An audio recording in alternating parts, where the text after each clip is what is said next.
Likewise, how are you, my friend? Very well, very well. All well? Professor Maria. Maria Spinelli.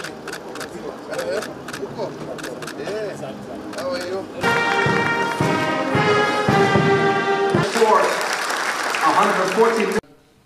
Let me begin by first and foremost wishing you all a good afternoon and to say what a great honor it is to be here at Nairobi University to accept this role of global champion for the Africa Adaptation Acceleration Program. And I want to thank you, Professor Kiama, for hosting us here today. As I also thank Ban Ki-moon and the entire leadership of the Global Center on Adaptation for giving me this responsibility, a responsibility that I accept with great humility. Indeed, I am fully committed to driving forward the African Adaptation Acceleration Program, an agenda that we are desirous to drive, especially in Africa, which is really crying out for bold and visionary leadership in this context. And this is because, as a continent, Africa has been the most adversely affected by climate change, and as such, for Africa, adaptation to climate change is not just important, but it is also a survival strategy. So, ladies and gentlemen, our continent is not at a future risk. It is at a risky moment as we speak. At a time when many across the continent, when many African nations are already struggling as a result of the COVID-19 pandemic, and even before we could recover from the damage done to our economies by this pandemic, we now are currently faced with another threat, the war in Ukraine, that has severely driven up fuel and food prices and also added to our food insecurity. Indeed, this deadly, toxic cocktail of COVID-19, the Ukraine-Russian war, and climate change-related emergencies grow more deadly by the day. And we must therefore ensure that humanitarian support to address the food crisis is matched with longer-term support for Africa's development. And in all of this, and at every stage, adaptation to climate change is going to be critical. We Africans have every right to feel particularly aggrieved that we have contributed the least to the climate change problem. We have contributed nothing to the COVID problem, and we definitely have no role in the Russian-Ukraine war. And yet, as I alluded earlier, as a continent, we are suffering more than any other part of our planet. So, ladies and gentlemen, regardless of this injustice, where we are today means only one thing. It is up to us to adapt or perish. We have no choice, and we must act together, and we must do so fast, because the window of opportunity is closing on us. And this means there is no time to waste, and we must prioritize and without doubt invest massively in adaptation and resilience. And I do believe that the best way to do that is through the African Adaptation Acceleration Program. This, as I said earlier, is Africa's homegrown vehicle for channeling approximately $25 billion of investment to where they are needed the most and where they will achieve the greatest return. The African Adaptation Acceleration Program is a bold and creative step which takes us in the right direction, and it lays the foundation for economic growth while at the same time reducing the impact of climate shocks. This program is timely because while Africa's vulnerability to climate change is rising, so too is the gap between available finance for adaptation and the needs in terms of hard cash. In stark term, indications are that $33 billion is the quantum of financing currently required for adaptation annually, but today only a fraction of that, or just $6 billion is actually available. Therefore, today, as I assume this role as an adaptation champion, I want to repeat calls I have made in the past to our development partners to urgently support Africa to make good on their pledges. The US $100 billion annual amount pledged to help developing countries tackle climate change by 2020 is yet to be honored, for example. And now, in the absence of that promise, over $100 billion a year, we have another promise pending, the promise made at COP26 in Glasgow to double adaptation finance. So therefore, even as we move to Sharm el-Sheikh, we must shift gear and move from commitments to action. And this is the commitment of the African Action Group as it prepares our joint position as we move to COP27. To achieve the Paris Agreement, there has to be a paradigm shift. So when we arrive, and when African leaders arrive in Sharm el-Sheikh in November, we expect to see the many climate commitments translated into funded programs. We no longer need to hear about commitments. We need to see action. We need to see commitments already made turned into practical, actionable programs. And what a better proof of a paradigm shift could there be than a full funding of the $25 billion for the African Adaptation Acceleration Program. So, I want to promise that I will be at the heart of this. Internationally, I and others will be calling for the full mobilization of the African Adaptation Acceleration Program as the most effective vehicle for receiving the financial pledges made by wealthier nations and for delivering on behalf of Africa. But I'm also equally excited that at home I will have a partner, and that the University of Nairobi is today also signing a partnership agreement with the Global Center on Adaptation to scale up adaptation investments. There is no doubt that Africa has the potential to lead the world in charting a new, resilient pathway to prosperity. It was here, as has just been stated, in this same hall, Taifa, that the flagship State and Trends in Adaptation report on Africa was launched last year. And now, by building on and leveraging on local knowledge, as well as by drawing on the Institute of Climate Change and Adaptation expertise, Kenya is well on her way to becoming a greener and much more resilient country. And I am positive that this is the right plan, and let me say I'm also impatient to begin my work to promote the African Adaptation Acceleration Program.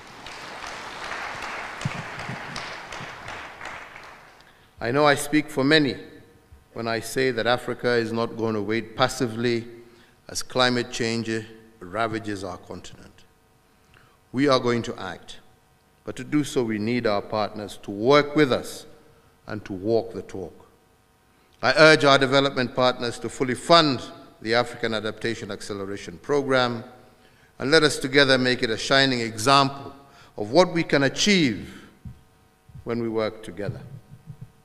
And why is the African Adaptation Program the right plan for us, and why at this time? This is because, as we have all heard, it is a program made in Africa by Africans, which puts our young people at the very heart of the adaptation agenda. As an adaptation champion, I will indeed follow to the call of being the voice of the voiceless Africans who are crying out for a climate resilient and prosperous future.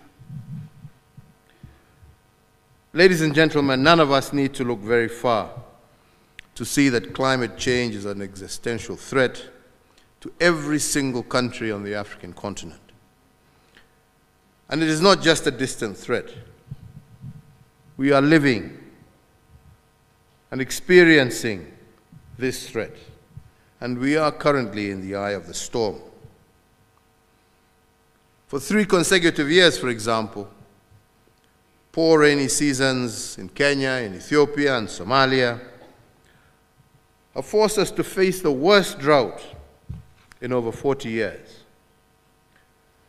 And what does this mean in human terms for Kenya and our neighbors when harvests have failed, and whereas we stand, over 3 million of our livestock are dead? People in drought-stricken areas are facing severe water shortages, and cases, unfortunately, of intercommunal fighting over pasture and water are ever on the increase. Indeed, as we speak today, over 4 million Kenyans are in need of food assistance, and close to 1 million children under 2 years are malnourished. Across the entire Horn of Africa, 20 million, and of these 6 million of them are children, are severely food insecure. Extreme weather conditions, such as the ongoing drought in the Horn, or to use another example, the devastating floods in southern Africa and South Sudan, will, if not checked, completely retard Africa's progress. As I have said before, these crises precipitate huge economic losses, estimated by some to be approximately 3% of GDP for our continent in the medium term.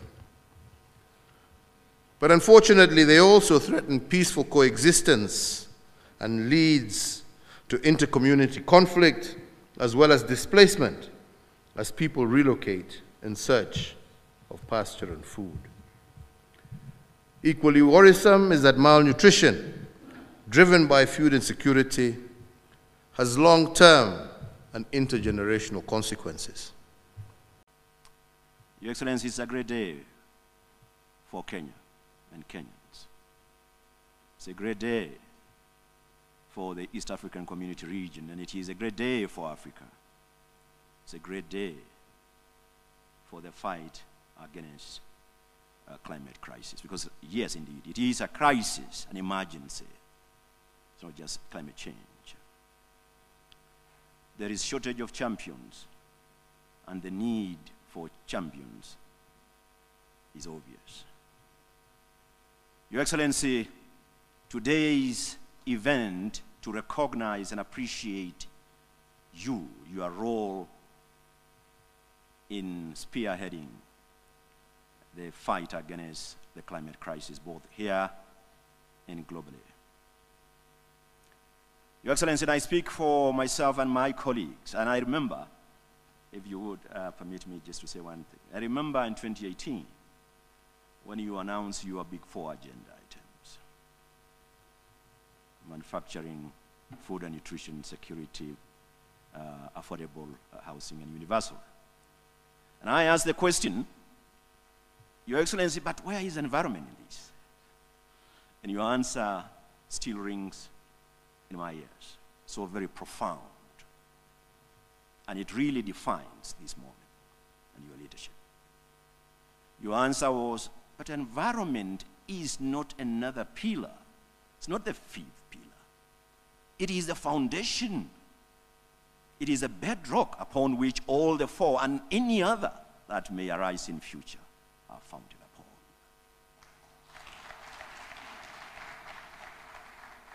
Mr. President, and you didn't just stop there. You say the environment, and it's true, environment is life. And from there you directed all of us. I speak on behalf of my colleagues and you directed every ministry, every department, and every agency of government, including county government, to prioritize environmental protection and conservation, and particularly the current planetary crises. Your Excellency, I have worked with you. I have seen you in action. I've gone into rivers with you.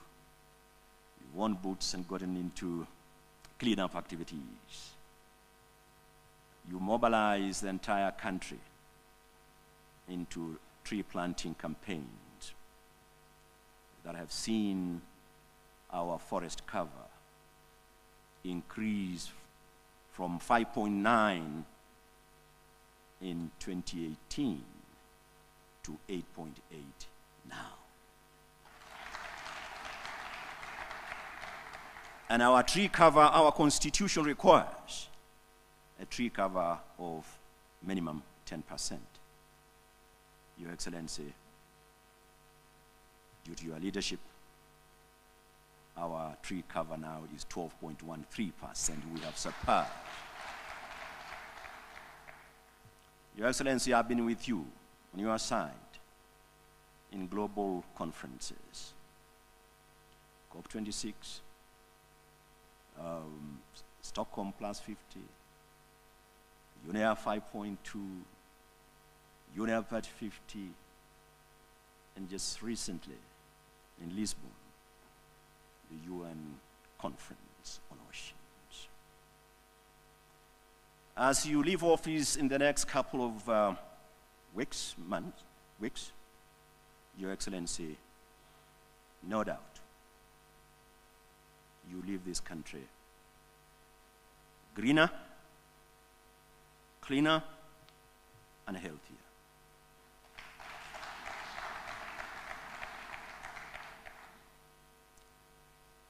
You are our green champion. So within your legacy, in there is green legacy. But beyond green legacy,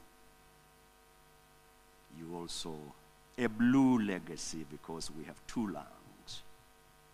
We have the green one, compartments, and the blue one. You are our champion.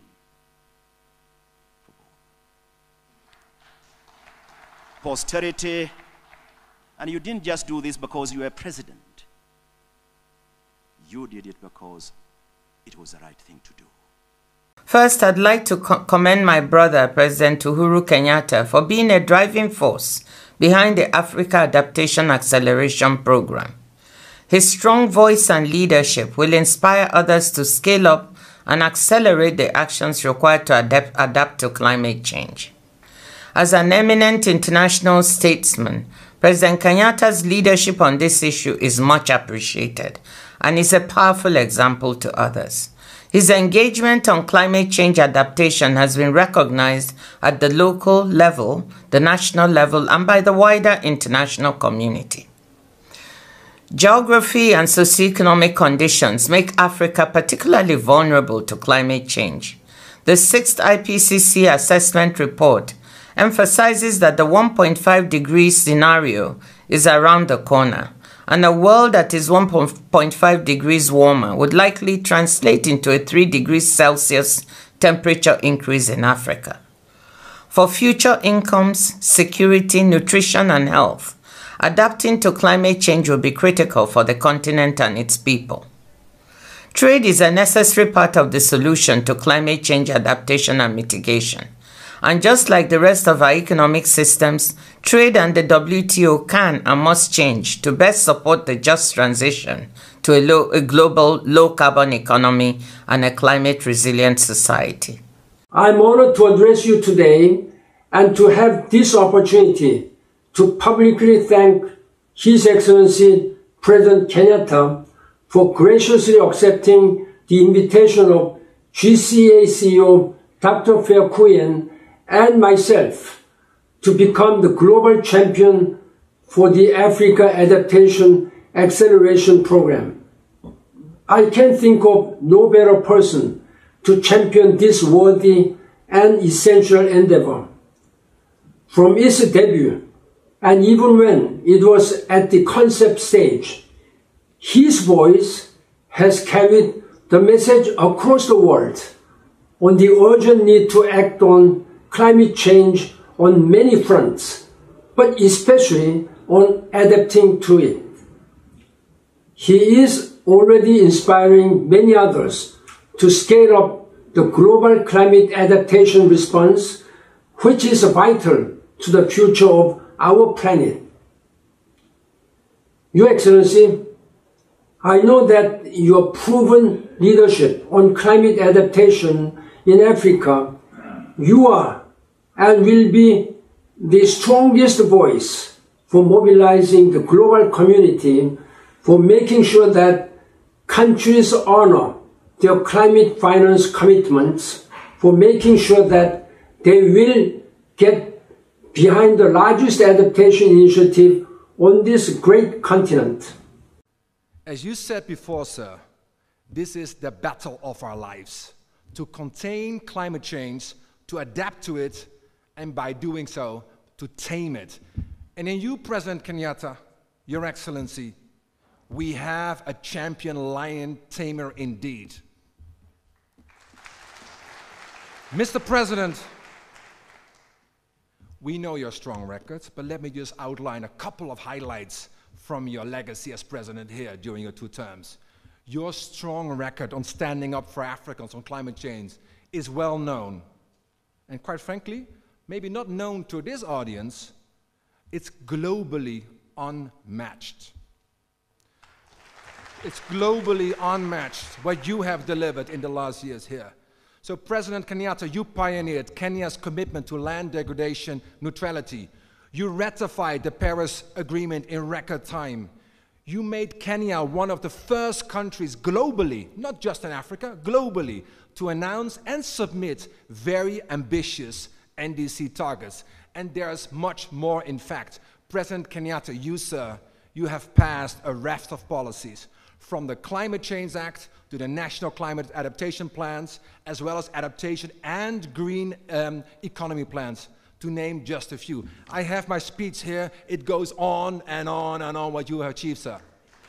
President Kenyatta's, your leadership on climate-resilient agriculture and green infrastructure projects, you have delivered green jobs for Kenyans. You have delivered increased access to markets. You, sir, you have delivered strengthened the resilience of Kenya's people, of your people, and we all should be extremely proud and humble for that. This is why I'm, Mr. President, I'm not only optimistic, but I'm also more determined than ever about the path ahead of us. Because I know that with the AAAP, we have a roadmap that delivers, and with you, sir, we have finally found a global champion to drive this agenda, not just for Africa, but for the world. I'm therefore, Mr. President, yes, I'm optimistic, but that doesn't mean I'm complacent, that doesn't mean I'm naive about the challenges that lie before us. We spoke about it before. The war in Ukraine has created a global food, fuel, and fiscal crisis that will have deep and far-reaching consequences for Africa's people and economies for many years to come. So we all know the storm clouds, they're gathering. Africa will continue to suffer disproportionately in the world because of the climate crisis if we don't act. And a crisis, as you said, Mr. President, a crisis which you did not cause. So let us not forget, Africa is still recovering from the economic consequences of the COVID crisis. And if COVID taught us anything, it is that nobody is safe until we're all safe. And this same truth also applies with the same certainty to our changing climate and the need to adapt to it. Not tomorrow, not next week, not next month or next year, today. And as President Kenyatta, as you has taught us, in fact, as you, sir, as you taught the world, investing in climate adaptation, as you have done, is not only the moral right thing to do, it is the economic smartest thing to do, because every dollar, every pound, every euro, every Kenyan shilling invested in climate adaptation has a much higher return on investment. It's simply smart economics.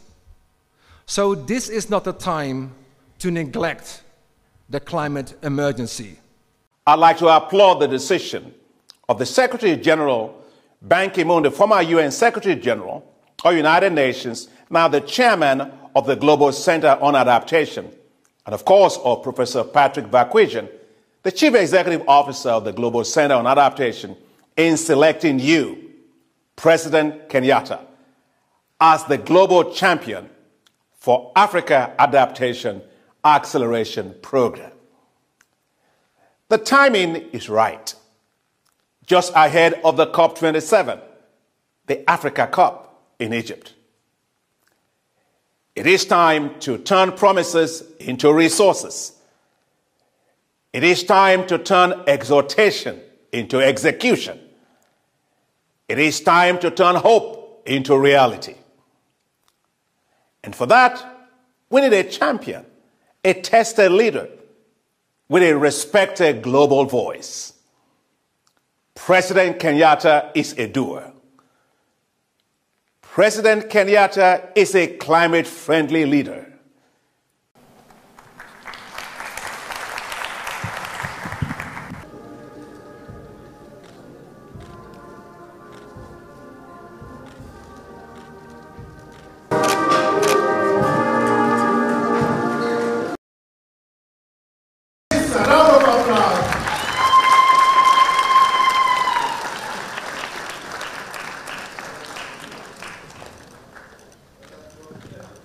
Thank you.